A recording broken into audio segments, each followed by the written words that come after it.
If you're so motivated and you can fit through the slot, you can. Somebody can go back in that. You know.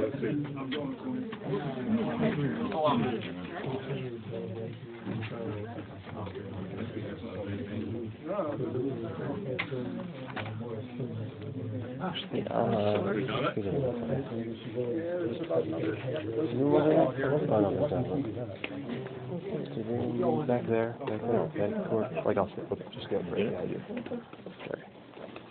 I think this sets a record. I've never had this many people in this control room. Welcome. Welcome.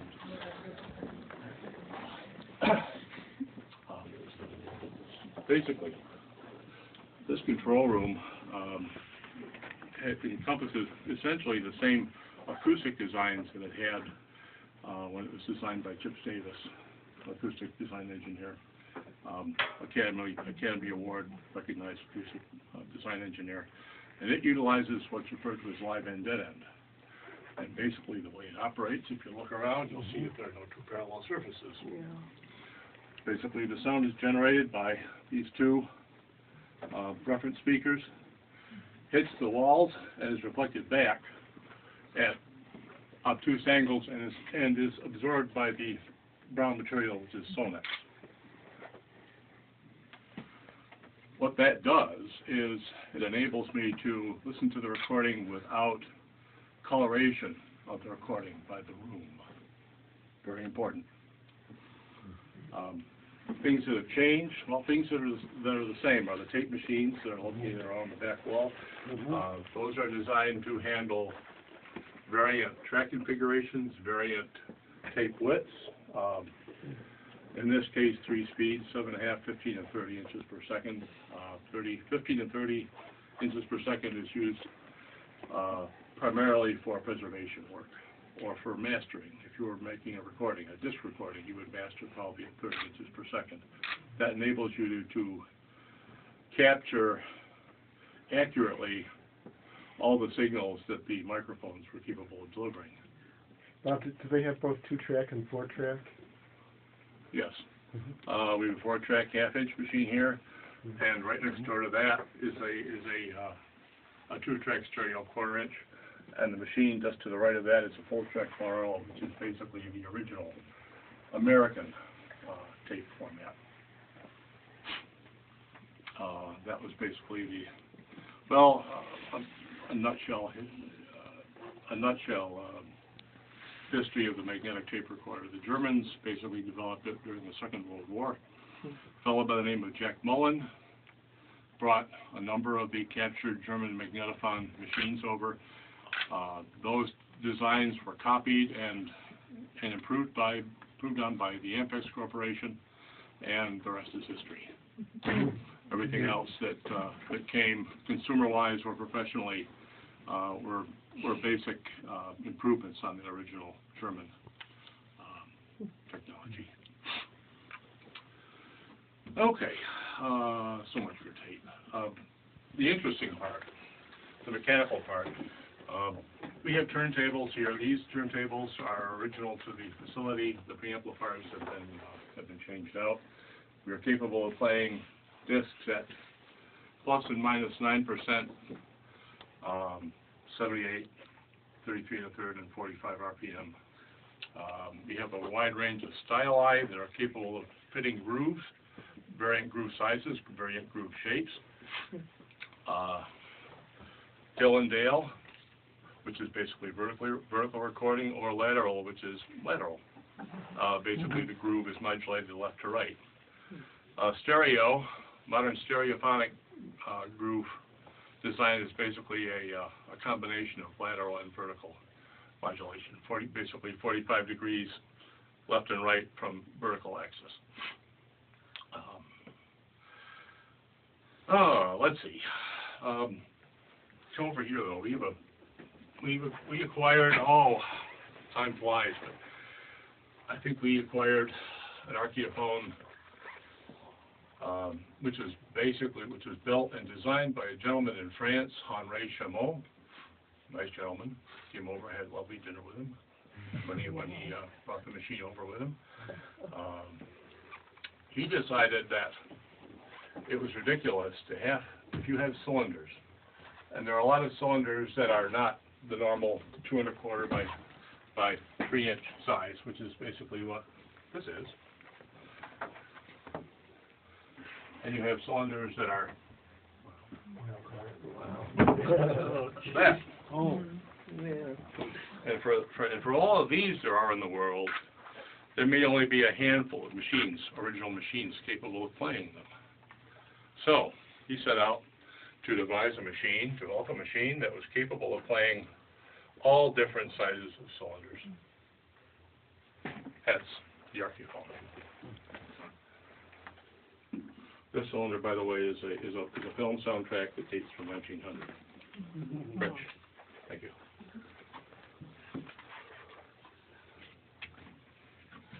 And with a little bit of setup time, you can, again, I can use it to change up the mandrel, which is basically this. This is a turntable for a cylinder.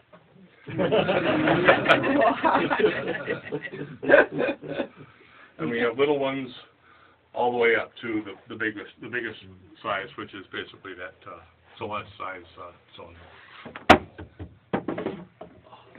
Now, That to increase the recording time? it does. Yeah. It does.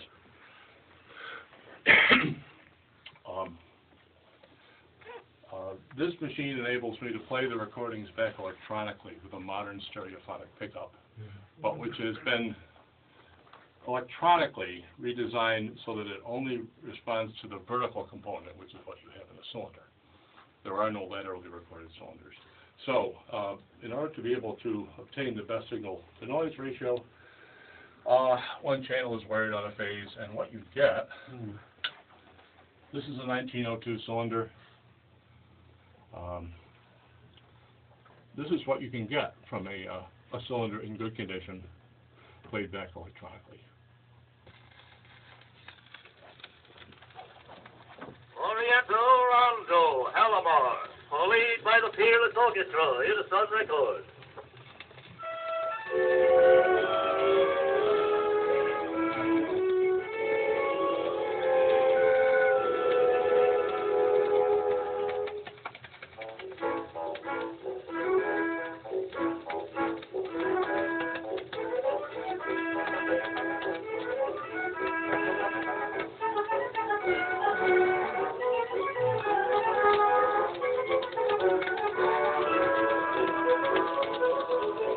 One thing that the electronic pickup does too well is pick up all the anomalies that are inherent in that noise.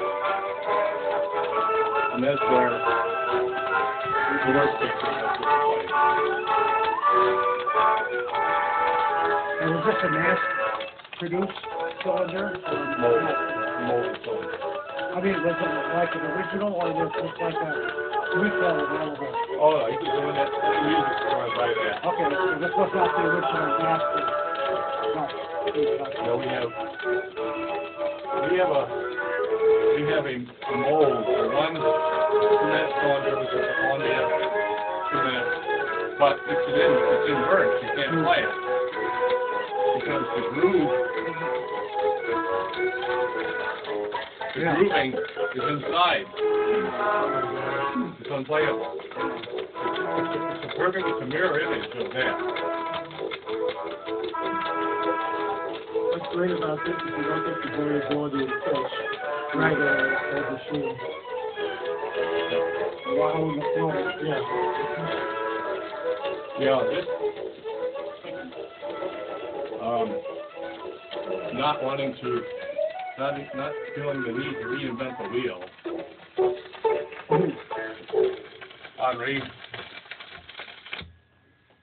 Henri designed that machine around the motor and drive electronics from a Reebok tape machine. Wow. And I forget whose design he used to carry the magnetic pickup, but that too is a variation, a modified variation on a linear tracking tone arm. So, moving on. Yeah.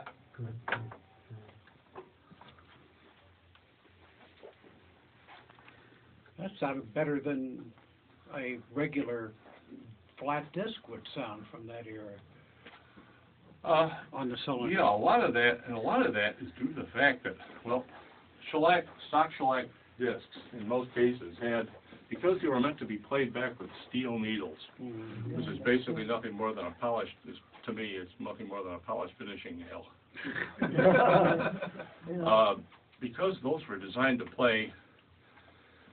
be played with a steel needle, those recordings had to have grit added to the shellac, which would be used to grind the point of that steel needle down to fit the size of the groove.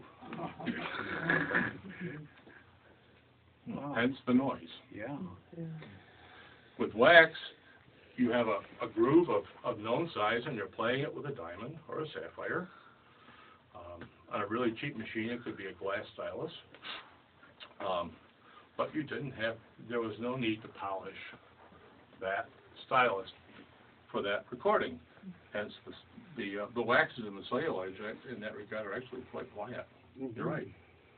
Not only that, but the vertical method really gave you more sound, I think, than the lateral. That's what I've read. Yeah, more dynamic range. Mhm. Hill and Dale, and think about this if you can. I'll bet you can. If you have a disc, okay? You have a disc and it's spinning at 70 RPM. The outside diameter of that disc is actually traveling at a higher rate than it is in here. So if you take, say, an 8 or a 10,000 cycle signal, you have at 70 RPMs revolutions per minute, you have that much space to fill it up. In here, you have only that much space, which is bunching, which causes groove bunching and rapid wear and loss of fidelity. Hill and Dale does not suffer from that animality, which is why, again, and why Edison stuck with Hill and Dale for his diamond discs as well. For a little while in 1929, just before he went out of business, Edison did get into lateral recording as an attempt to save the recording business, which was essentially on the rock. Well, I think it was more than a little bit on the rocks, but by 1929, everybody's business was on the rocks. Good point. So what is the, I'm a bit ignorant on this, but if I understand Hill and Dale is up and down, and you have lateral, and you said it was by 45 degrees in the same groove? Stereo. 45 is the recording and the playback magnets in the pickup are positioned this way, so that as the stylus moves left to right and up and down, both coils can respond to its appropriate signal, and it's cut that way. But for laterally cut discs, there is no vertical component in that groove. It's just a lateral movement. You might mention the speed of the cylinders compared to the, I think that's interesting, and also how some of them would reduce different things. Oh, eventually, yeah. Okay. Cylinder speeds can vary, but 160 RPM was standardized, essentially.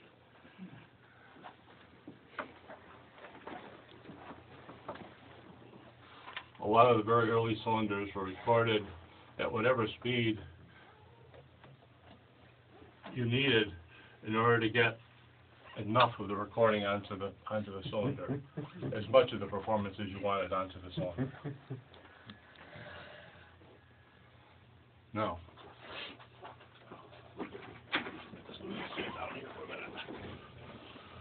there's a situation that you can run into with celluloid cylinders, especially, which can become, or which by the way they were manufactured, can be eccentric.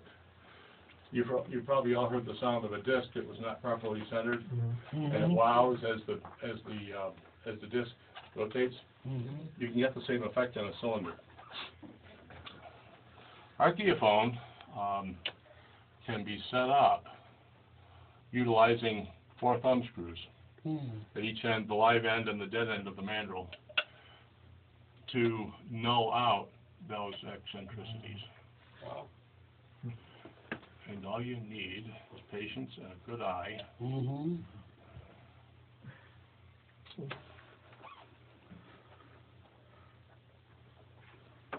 Like balancing tires. I used to install, when I was engineer up in Newhouse in the video department, I used to install head wheels in 3/4 inch and beta and machines, and my eye was good enough where I could do better than I could with the instruments. Not to brag, but it's true. And you are truly irreplaceable. So this,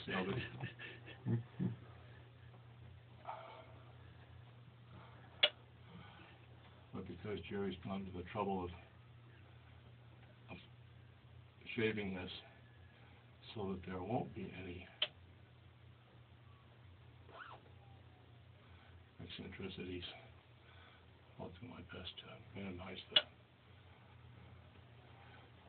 The problem with this is that once you set it up for one cylinder and you take the mandrel off, you lose the adjustment, and there is no normal per se.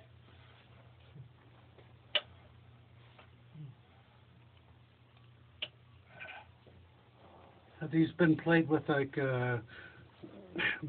reflected light source, like a laser or something like that, so there's no mechanical contact? That is something that, before I got here, but that was something that the archive was actively pursuing.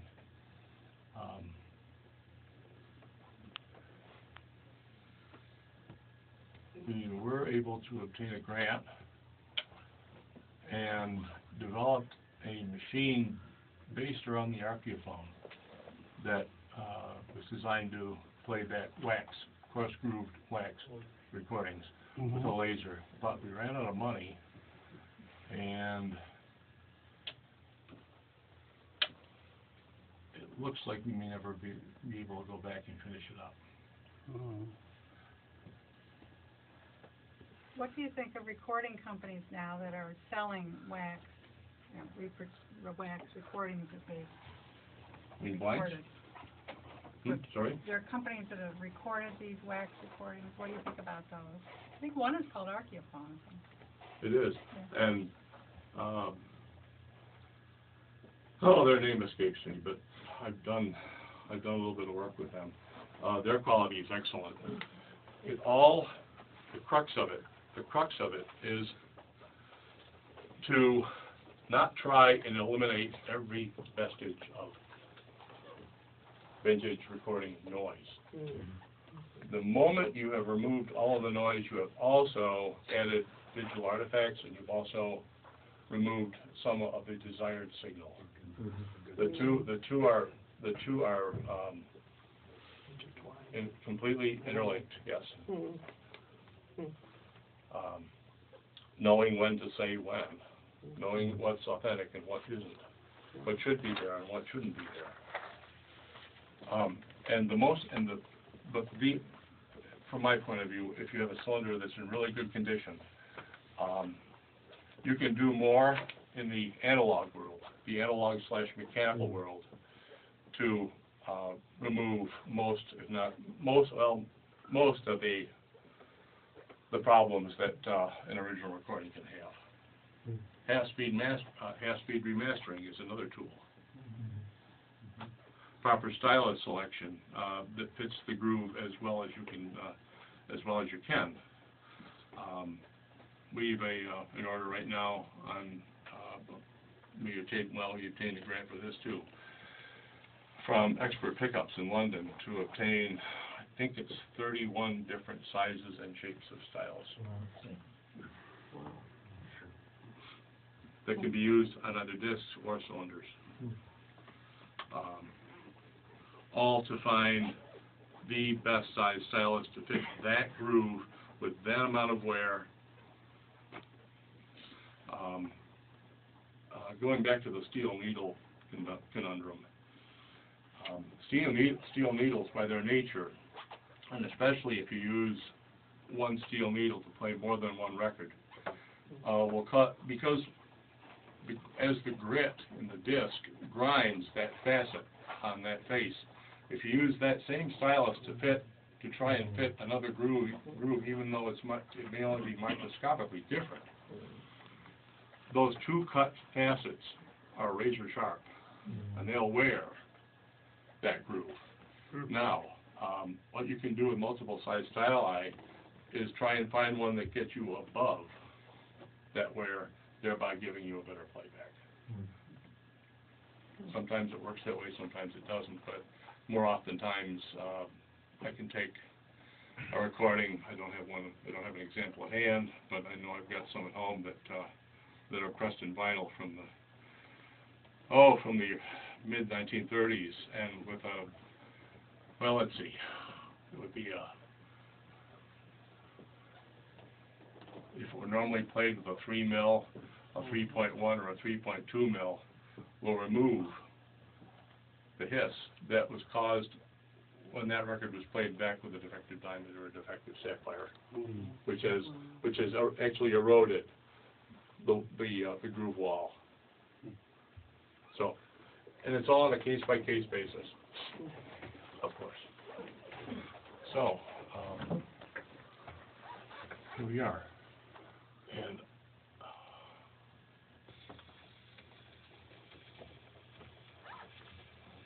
It's three.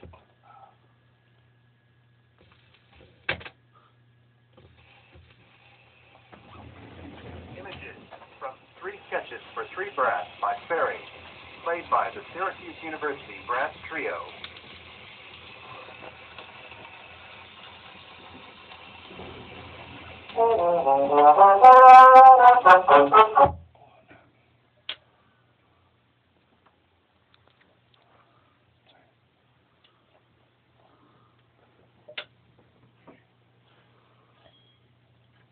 What did you hear that we didn't? thump, low frequency thump, which sounded to me like this, like the wax was not firmly registered on the mandrel. Okay. It's still there, but that's all right. I'd rather, oh, come on.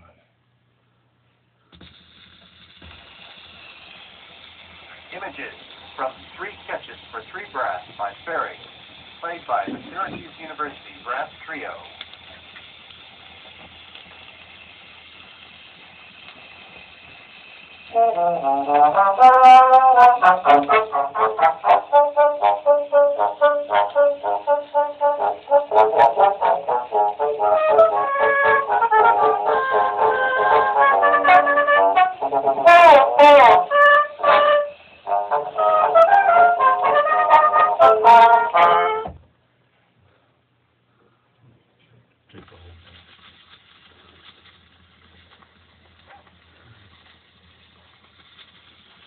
Some of the flutter in the playback.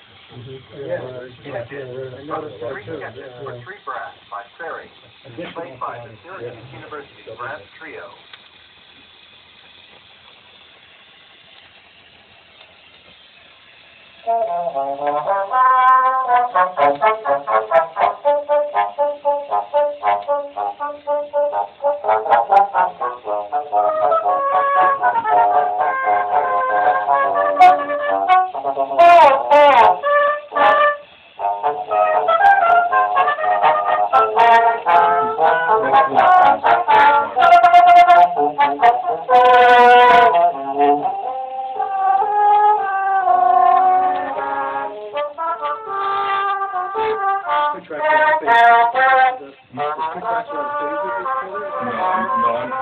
I'm playing that backwards and playing all that.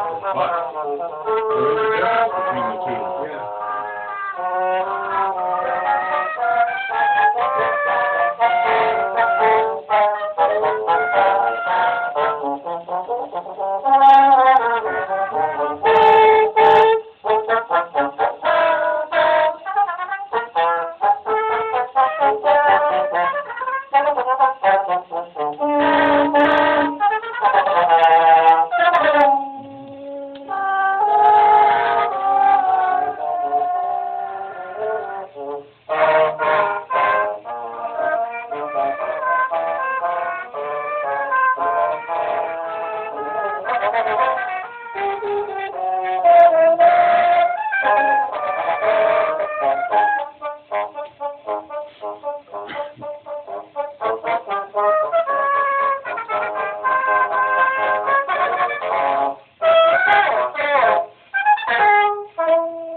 Now, what I have here are two tracks. There's a slight difference between the two. However, whenever you're doing any type of preservation work, come on. Okay. Basically, you generate two files. One file will be completely unprocessed. The second file, which is basically the listening copy, is what you can then use to provide a listening copy. Now, what I've already done with this is I patched in the CQ and I boosted the mid-range of this recording to put resonances back into it that would make it more compatible with an actual listening experience. When you're listening to a cylinder, basically the way that the cylinder is recorded in the pre-electrical era, it has no playback, no equalization curve applied to it. Consequently, if you were to play a cylinder like this, having heard it once, if you were to play back the same recording utilizing the RIAA curve, which is post-World War II, well post-World War II, what you would hear would be something, what you would hear is this. Oh.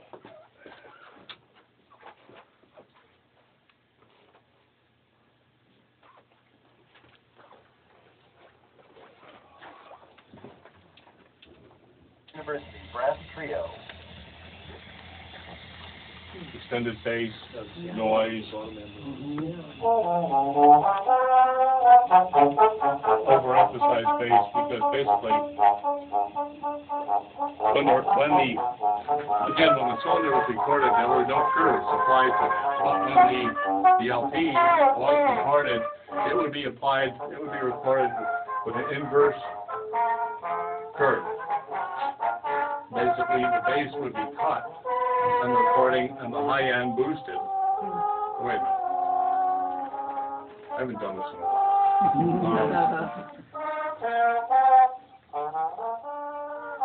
Yes, the bass is boosted and the high end is cut when the recording is made, so that when you play it back, you have to apply that curve when it's played back to reattain the tonal balance of that recording. Which is why you're hearing that now, again, it's that boosted bass cut.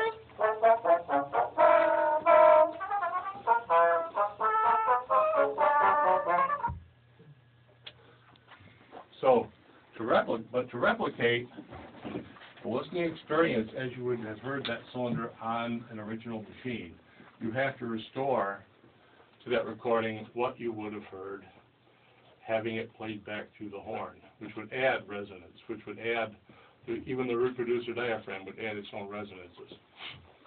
Which when you're playing the record back electronically, you have no diaphragm, you have no air column to deal with. You're actually getting off the record, but what you are actually doing is getting off the record what is actually there, without the added coloration of a horn. Although it's correct, it's not. Follow? So in the old days, if you recorded it with a microphone off the horn, you were actually getting a better reproduction. Depending on your quality, depending on the quality of your mic and the tape machine you were going to, yes.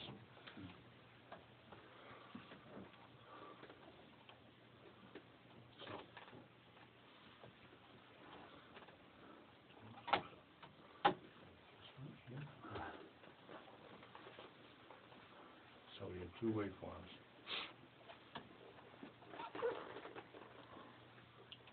No, these are actually, now I'll just play it. Here's the file which would be retained as a preservation file. What format are you using for the file format? 9624 wave. Wave, okay.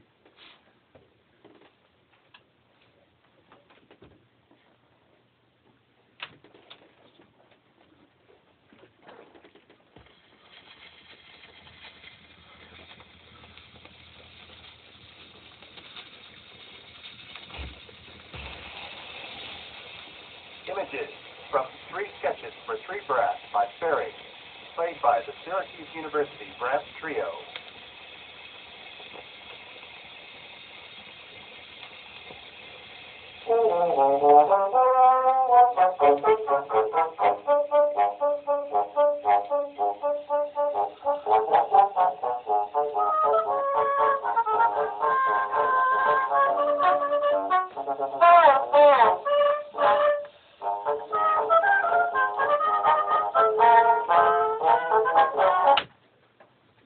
So, that would be the preservation file, and the listing copy is down here. And you've added some residences. This is the mid-range.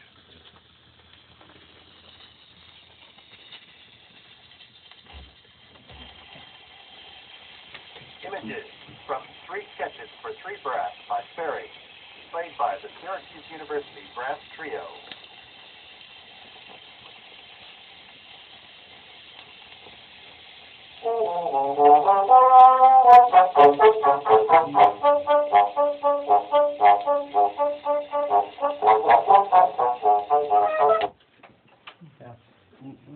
Next aspect is our noise reduction.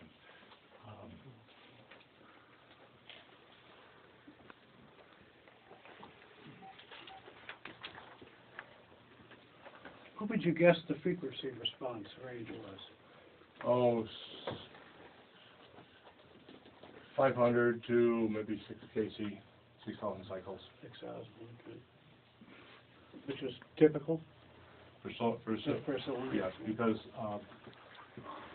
mechanical diaphragms, no matter how thin they are, aren't capable of resonating at such a high rate.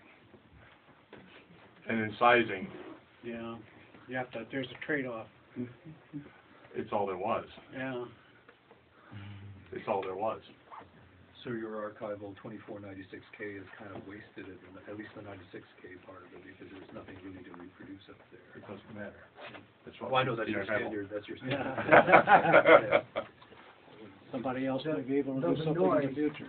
The Yeah. noise has a They have really wide wide range then. range of frequency. Yeah. So Than the- that allows the restoration software to work more effectively with the noise. Oh, okay. Yeah. That's right. That's Yeah. interesting. Exactly.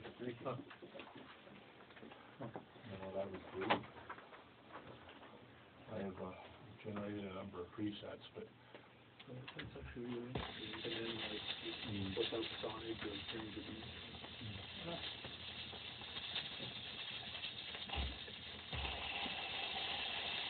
Images from 3 Sketches for 3 Brass by Ferry, there's played not a by lot the of, Syracuse University Brass thankfully, Trio. there's not a lot of ticks in this to remove, but here is what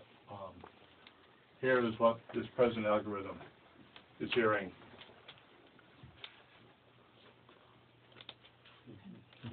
And removing. And that's the stuff you're looking for. with That's what 96K. I'm looking for. Without infiltrating the music, depending upon how you set up this, it's very easy to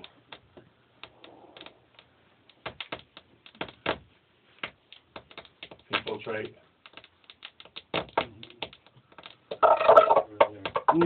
Yeah. Yeah. the music and remove chunks of music. Is this like from the swar during the recording? No, that's That's the that- thick part of it.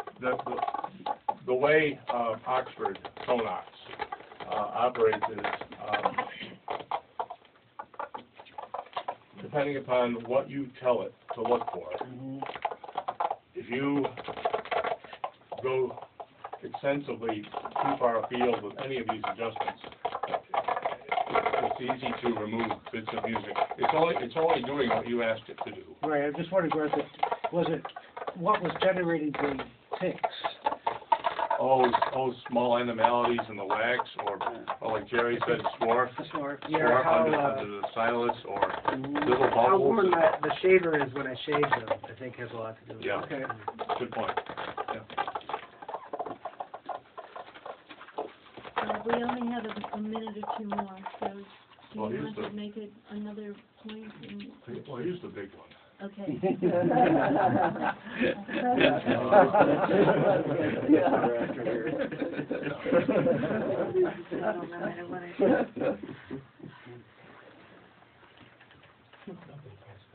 Clicks, ticks, pops, those are all referred to as transient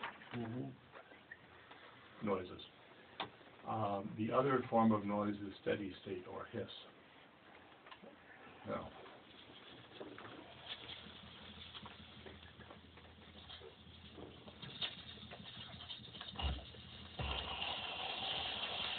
Images from 3 Sketches for 3 Brass by Ferry, played by the Syracuse University Brass Trio.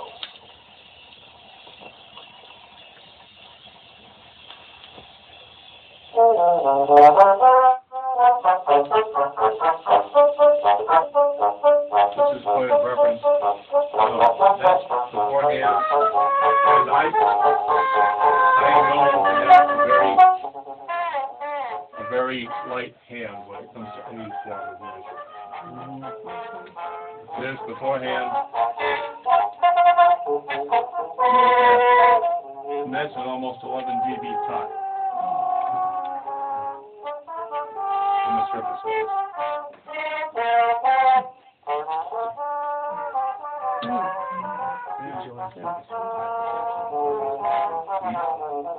You sort of keep that archival version in case somebody wants to hear Yes. it.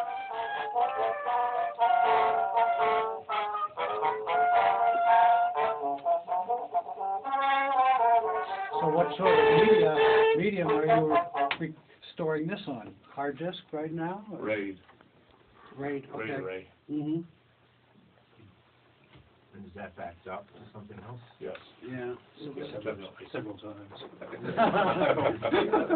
Several times, and I think it's, I believe the entire system is still, well, it's next to our bird library in the basement, but, so not really being, one array is not unfortunately in another building, but it's what we have. But at the moment, we are in discussions right now with one of the big dark archives that are projects that's being formulated. So I think quite soon that will not be the case any longer.